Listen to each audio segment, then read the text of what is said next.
It's good, man. Chilling, baby. Oh my God, it was a ridiculous, bro. Was it a rough week this week? It's been a rough week, even with me behind the scenes at work and all that. It's been like up and down. I've been nighttime, daytime. I'm all over the place, kid. So we haven't even really spoke that much this week either. I've been like, sleeping during the day or up all night. It's just been a crazy thing, man. But how you been? I see you got your hand swollen. What's good with that? Bro, I was doing yard work.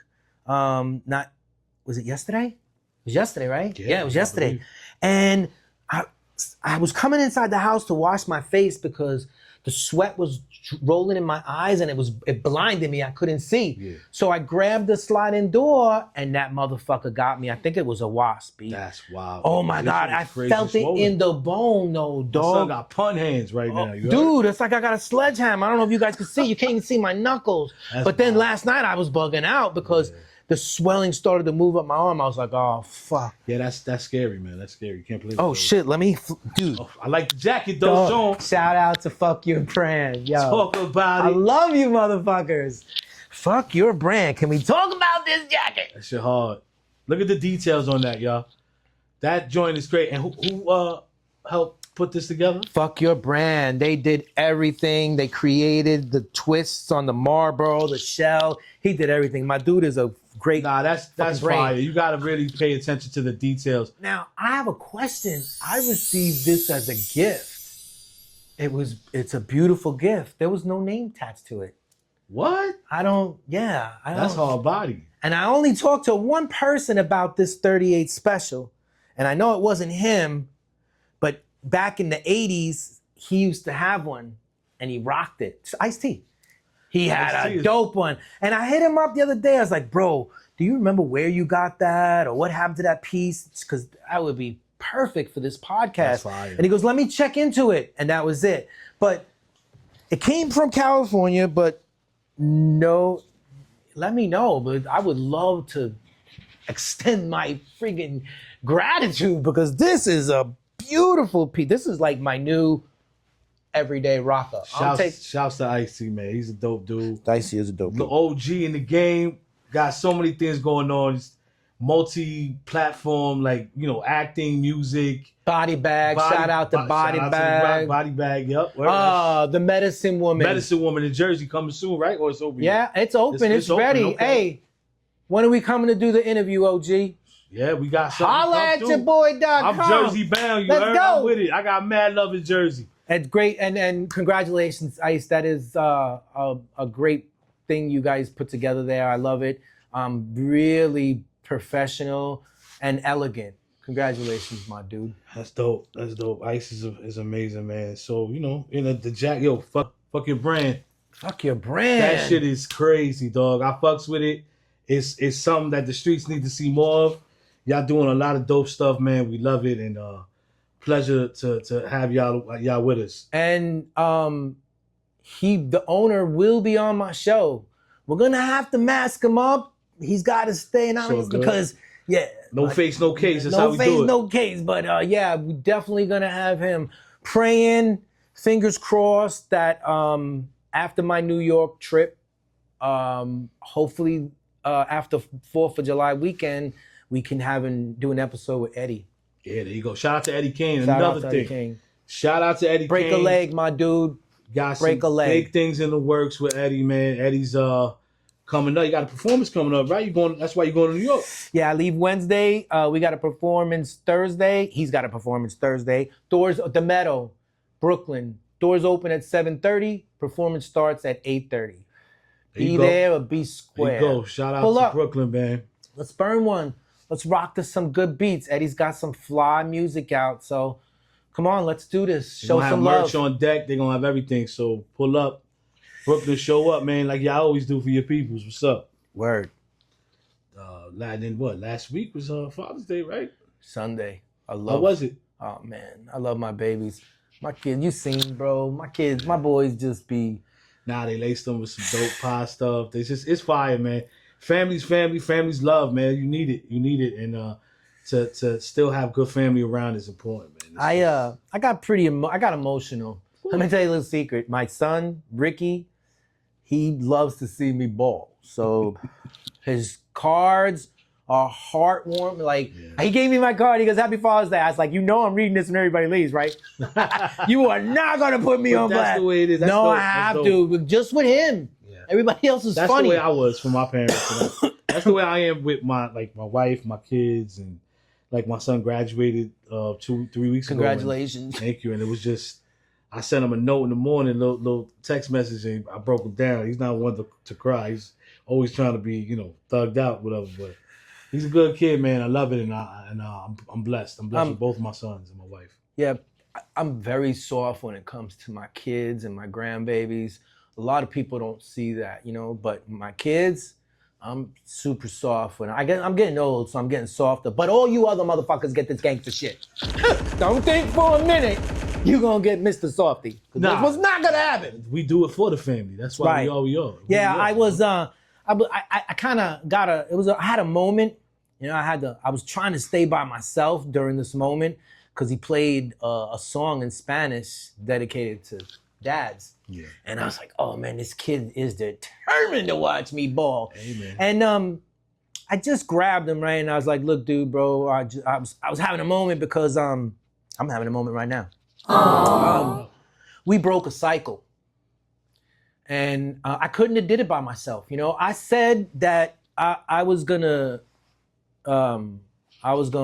be that dad that that I always wanted. You know what I mean? Very hands-on and we broke a cycle, man. My kid, I am super proud of him.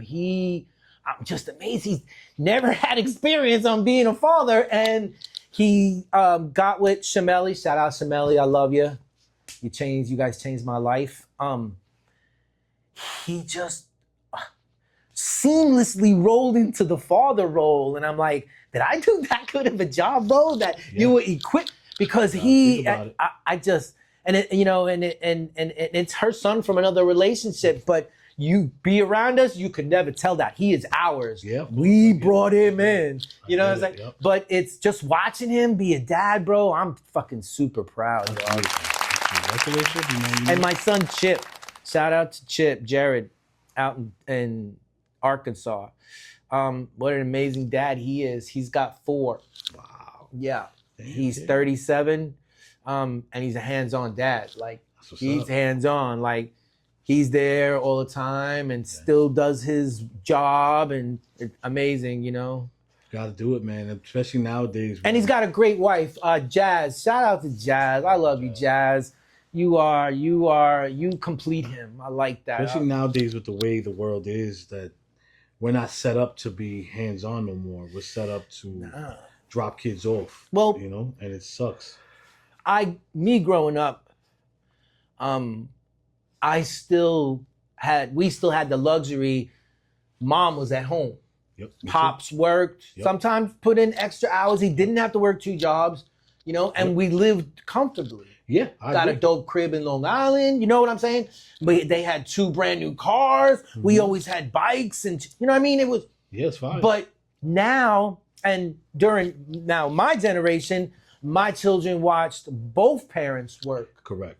I thank God I've been blessed to have my own business for 25 years. So I was able to be there to take care of my kids and work from home. That is a blessing. I mean, even everybody knows the cost of fucking daycare. But I just being hands-on, I like that, and being there and making sure they ate, you know what I'm saying? So my son works from home, and there you go. It was out. Like, he grew up in that, you know what I mean? Yeah. But now I'm watching another shift. Both us parents had to work, and I'm not saying that there wasn't parents that had to do 2 jobs as well. We didn't. I made good money, and my boy's mom did very well. But now, not only are both parents working, but at least one of them are juggling multiple jobs. Yep. Or side hustle. Like Shamelli. Shamelli does a full-time job, and she's side hustling tattoos. You have to do something, man. You gotta do something nowadays. The way everything is, it's unfortunate, but we still gotta do our jobs as parents. We still gotta do what we gotta do, and it just never really stops. You know, it never really stops. But that, needless to say, that doesn't mean we don't do what we're supposed to do and make it right, make it work, and we give them what we can. We don't have to give them everything, but we give them what we can, and they learn. Like my kids learn. My kids watch me take care of both my parents till they passed. Right. You know what I'm saying? So, you know, those are things that we dealt. But it builds character, and it shows them that no matter what, they can get through it. Yeah, I'm blessed. My boys, they're professionals. They're good dads. Peter Jr.'s, he's been with his fiance. They've been together since high school. Oh, wow. I mean, I've raised gentlemen, and that's an accomplishment. And my kids are my biggest accomplishment. Well, all these pieces of shit out here in the street. No, that's man, not their fault either. Yeah, no. You know, they only replicate what they saw. See, and the majority, that generation, there weren't too many dads in the house. Yeah, you're right. They were raised by the system, and that's a problem. My mother, she was home. She worked later on in life, but she was mostly, for the most part, she was home. And my dad worked. He had his own trucking business, and that's how I got into trucking myself. He was like, yo, you either gonna be outside or you're gonna be making money and doing the right thing. So, my dad was a boom operator, so he operated one of the biggest booms in New York at that time. You know, the boom is throwing the cement. And I knew then that I didn't want to be outside. Right there, right? You already, you saw it. Yeah, I seen it, and I was like, you know what? I went to the Army. I graduated high school in 3 years. I took 9th, 10th, and in 11th, I took 11th and 12th in 1 year. Oh, snap. Boom, straight there. Like 2 months later, I was off to basic training. Oh, wow. Damn. That's another thing. I did not want to do your service. Oh, no. I would do it all. If I had to do it again, I would do it. I get it. I would do it all. Well, now with this guy in there, but show me, the service showed me a lot. It also showed me a lot of negative shit too. But I was always the baby of the bunch since I went in at 17. So my clique were grown men. Yeah, so you got to see different things. I learned different things from different people. And that's dope. I am who I am because it made you a better person. But I could have did 20 years, but marijuana was getting in the way. Let's talk about it. Let's talk about it. Boy, yeah. So I remember my first stuff when I was in Fort Hood, Texas. I was that dude, Soldier of the Month.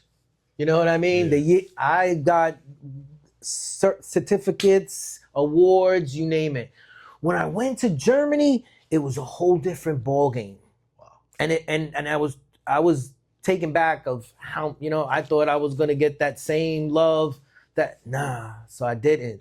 My first sergeant was a redneck. He was a redneck, Alan. Good. Yeah. And he had a problem with me being Puerto Rican with red hair and freckles. Especially back then, yeah. And I looked Irish, and he was Irish. So he would, every chance he get when nobody was around, he would tell me, he goes, it's guys like you that ruin my bloodline. So I knew once I started, I was like, oh man, this motherfucker's gonna make my life difficult. So he would do shit to single me out. So I ended up boxing. And that was an issue because I was allowed, the boxing team in Cook's Barracks in Germany was the general's pet. Those were his babies. So we were allowed to show up in morning formation in sweatsuits, the way we were going to. So you show up in formation the way you report to duty. We reported to the gym. That was, got you. And he just, my first sergeant, he wasn't with that. So he would do stupid shit like on Christmas Eve, releasing everybody for Christmas break. He would say, except for Specialist Rodriguez, you're gonna go to my office. I got a piss test waiting for you. Like he would do shit like that. Yeah, no. And unfortunately, that was the way I've taken care of myself my whole life. Sicknesses, everything. It's been real medicine for you. No, dude, this, you know what I mean? It might have started off recreational with friends, but as I grew, I realized, okay, this is helping me with this and this. Yeah. And then I dove-headed. course. Yeah. So I get it. so I ended up having to take a early out, because he was trying to see me like go to jail. You know what I mean? So I've been a handful my whole life, and I don't like when you buck me. You know, I got, you know what I'm saying? You know where we come from? Yeah, I don't so like I started dating his secretary. What the fuck? And his secretary was a civilian. She wasn't military. Okay. And that irritated the fuck out of him. But he couldn't do nothing about it. He couldn't do nothing about it. But old girl she was fly. So we were on a field exercise, and she had to go out to deliver some stuff, but she was civilian, so she just dropped shit off and go back. But she told me she was pulling up. She's like, I want to see you. I want to see you. I was like, all right. So my M80, I had a truck with a switchboard in the back. So I was like, my truck is going to be the third one as soon as you come in. So before you leave, pull up. I'll be in the back and shit. And she did that. I don't know if they were following her or what, but we started making out in the truck. The windows were fogging, and the next thing I know, I bang on the window. No. And it was my platoon sergeant. Damn, you got bagged. Yeah. You got bagged. Yeah, but I took the hit for her. I didn't want her to lose her job. Of course. I get it. She was a military brat. Her dad was a prominent person over there, and I didn't want to. So I took all that heat. And I ended up just taking it early out because he was really fucking with me, you know? But I could have easily did 20 years, bro. I believe and retired at 38. Yeah, I got family that done it. Yeah, you know, my family, I got a lot of military in my family.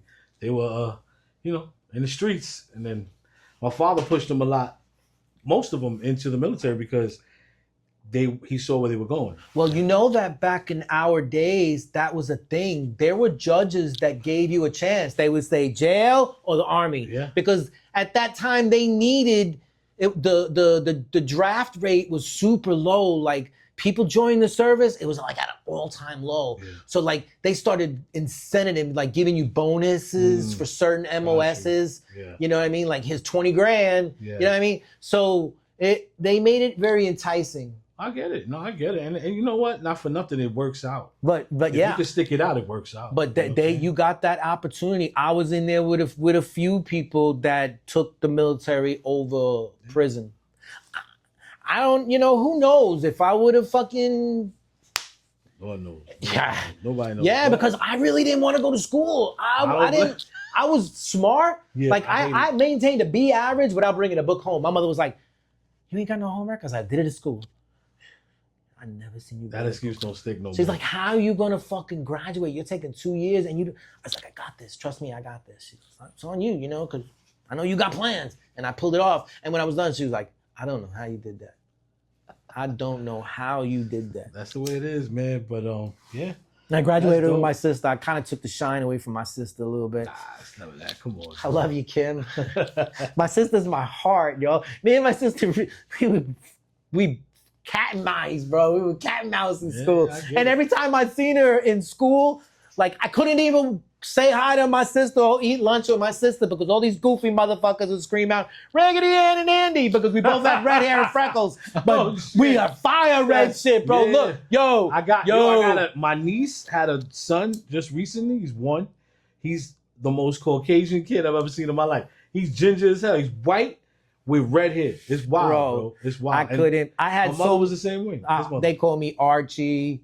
They don't know Puerto Ricans come in every flavor. That's the problem. They didn't realize, and a lot of them argue with me because my mother had Irish, so they was like, "Yeah, dude, that came from the Irish side." No, you haven't seen my grandmother. That's what my grandmother's red hair and freckles, bro. My cousin's over there, red hair. My grandmother on my father's side is white as hell, right? My mother's mother, she looked like a Taino.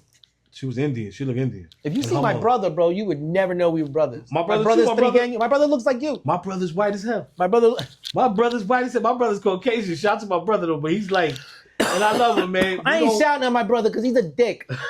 Shout him out anyway. Fuck him. That motherfucker I heard the other day, he was telling people he was adopted.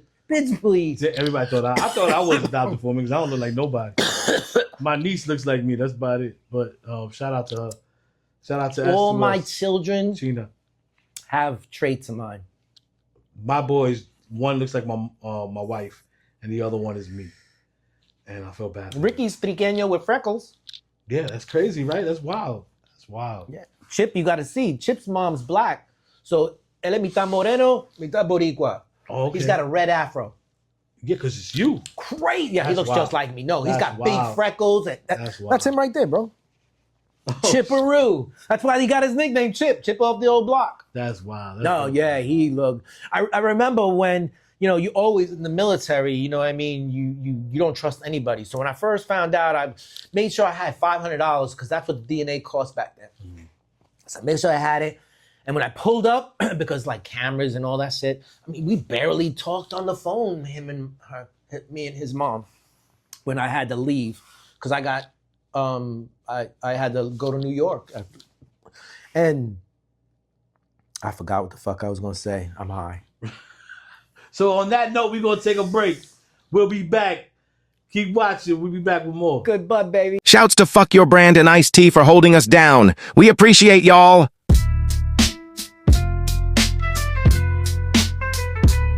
We back. We're back. And by popular demand, this was the shirt that actually we mass produced. This was the one that got the most love. So I think like in a week, we should be receiving the first batch. So everybody that put their order in, thank you. And we got it. They're gonna be live on the Pistol Pete merch website. Also, when you get the shirt, if you can, send me a pitch with the shirt on. Tag yourself, tag us, whatever. Yeah. And we, Instagram, whatever, Facebooks, whatever social media you got, tag us and we'll make it work. I put our socials at the end of the pod so you can get to it. But yeah, that's a major thing we got going on. You got the lighters, got the grinders, you got all that popping, man. We're gonna try to get some other stuff out there for my smokers. I'm working on rolling trays. Tariffs have been an obstacle, so bear with me. I'll have it. The Pistol Pete store should be live hopefully next week before the month's out. Hopefully. Yeah, most likely. Yeah, we're working on it. I'm working on it. So trying to do our things. A lot of moving parts, man. We all getting it started together. So it's only two of us. Bear with us. That's it. We're a two-man show. But keep the DMs coming for what you want. I mean, it's not overwhelming. I can handle it. Just remember, when I give you my phone number, just text me your address and the size, and I'll make sure you get your joint. And feel free to hit us up what y'all want to talk about, whether it's cannabis related or hip hop related and sneaker related. That's the main thing too. Sneaker related. Sneakers Brooklyn. big, yeah. August 9th, SneakerCon. August 10th? 9th and 10th, Brooklyn. We're gonna try to make it out there. Yeah. Yep, we're trying to make it out there. Shout out to Monster Energy, trying to get up, meet up with them, trying to get some things going, trying, feel the room again. I ain't been there in a couple months, but shout out to the SneakerCon fam. It's always love, man. They're dope click out there. And anybody that knows that they're going and wants to link up with us, maybe to do an interview, get you on a podcast, we're going to be very mobile. So either hit me up or hit Dan, and we'll make sure we'll put you on that agenda. Shout out to GQ Customs, Old Town Kicks, the locals, my peoples, the family as usual, Big A, all that. Big A's podcast, shout out to his pod is amazing too, man. And we're making our way to do an episode with y'all, man, and vice versa. We're gonna do Area 13. Shout out to Area 13 once again. Big homie. Doing his thing. My dude. Bossed Up Kicks. We're gonna make that. The infamous Jones. That's my guy. Yo, bro. We're going to get you on here too because you're a fucking character. Happy birthday. Happy Vaginal Extraction Day. Stretch Boogie. Stretch Kicks. That's my guy. Everybody hit him up. Today's his birthday. He's a good guy. Happy born day. That's what's up. We got a lot of things working, man. We got a lot of things going. And as y'all know, some things going on in the media, sneaker related. A lot of things going on with the UN and then 2Js and Surgeon, and I spoke upon it last episode, and I don't want to get too into detail. If y'all want to hear more, let me know. But coincidentally, after that episode, everything kind of fell apart. Everybody wanted to talk. Yeah. I did a shout out to Soul Retriever. I did a interview on their platform, and it should be dropping soon. And a shout out to Bossed Up Kicks who lined it up because a lot of people weren't speaking the truth. and I wanted to get the truth out there. And the truth is that, like I said the last episode, if y'all want to go watch it and hear what I had to say about it, but I don't want to speak too much on that. Going forward, this is the last time I'll be talking about it, more or less, unless something changes and I'm told to talk about it. But it's really, I got no value in there. I don't have a dog in the fight. That's still my dog that's being criticized, and I'm not gonna let anybody talk about him regardless in a bad light when it wasn't his fault. Shoe surgeon had to pay Nike. Yep. Let's talk about that. Let's talk about the fact that when everything is said and done, surgeon just out of the blue was able to come up with the undisclosed settlement and pay what he owed to Nike, but he's still working with Nike. That's the thing. I got a question then. Go ahead. Does that move have anything to do with the possibility of 2J's joint or UN going bankrupt? It could be. Wow. I mean, that's too coincidental. I'm just gonna say there's a lot of coincidental shit. There's a lot of shit going down with that, and I think the people know. Let's be real. You could read between the lines. It's just took dude on and everything fell apart, right? Beyond that, we're coming to a day and time that everybody's criticizing and thinking Jay's responsible for the consignment disappearing and all this other stuff, and when it really wasn't. It wasn't. He hasn't ran that store in over a year. He said it himself. I can talk about it now. Over a year? Isn't it more like 2? It's close to a year and a half. 2022, wasn't it? No, it was 2023. Everything went to shit. But 2022 is when everything started behind the scenes. But I believe now with 2023, when I got to Vegas, everything, they pushed him out. And they literally fired him from his own store, which I didn't even know that was possible. But I've seen wilder things happen, so you never know. But at the end of the day, I was there. I seen it. I saw them push him out. I saw them strong arm him out and then try to take his stuff. Because let me tell you, it's not only the consigners that lost stuff, it was Jay that lost a lot. They kept a lot. They kept pinball machines. They kept countless Not sneakers. just pinball machines, no. Supreme. Yeah, they kept one. Pinball. We got the other one. I was there. I took that out myself. And anybody tell you anything different, I went in there with 2 other cats and took those pinball machines out. I took 6 or 7 out with 2 cats. We rented a U-Haul truck. Jay was worried. Jay was stressed out. I said, I'll make it work. We did it. Because that's what you do for your peoples, right? And at the end of the day, he got some stuff back. They gave him a couple of things. It was nothing of his was really given to him. They gave him just bullshit, like what they're doing right now. They're giving consigners, they're shipping shoes back, and they're not even the correct items that they posted up. So, it's a lot of funny business. That cat Dallas, Surgeon, they know what they're doing, man. They know what they're doing. And again, it's fucked up shit, but it is what it is, dog. We're not gonna go there. We're not gonna get deeper into it because there's obviously, they got lawyers and all that shit. I really don't give a fuck, but it is what it is. And everybody know that I ain't lying. So I was there. I was Jay's right-hand man. So, it is what it is, though. But, God bless. We hope it all works out. Shout out to them. Sneaker Con, Brooklyn, 9th and 10th. 9th and 10th, we doing that. Let's do this. Eddie Kane got the performance popping. Eddie Kane. What's the date? Where's it at? 26th in the Meadows in Brooklyn. Doors open at 7:30. Tickets? Performances, I believe tickets at the door. Okay. Performance is at 8:30. Start at 8:30. There you go. Yo, support your peoples, man. Support your people. Ain't nothing. We not trying to do nothing crazy. We just want to see our peoples grow. Man, that's it, man. Just show love. It's about love, it. man. Love is free. And like I said before, last episode, if you want to get your stuff out there, you want to get whatever merch, art, whatever it may be, hit us up, man. Whatever it is, man. Yeah, a cannabis strand, whatever you want. We do it all. Hey, speaking about cannabis strands, can we talk about what I just smoked? Let's talk about it because you had to stop for a moment. Damn, I lost train of thought. Guess what this one's called? The OG. The OG for the OG. There you go. They told me they said I would like this. Shout out to Grassroots and my favorite dispensary, Cura Leaf. Yes, that was a good one. Thank you. I appreciate that. So again, we appreciate y'all. We thank you for riding with us. Episode 2. We just getting started, man. We got a lot of things in the work. It's gonna be amazing. Shout out to my brother Pete for having me on once again. This is what we're gonna do.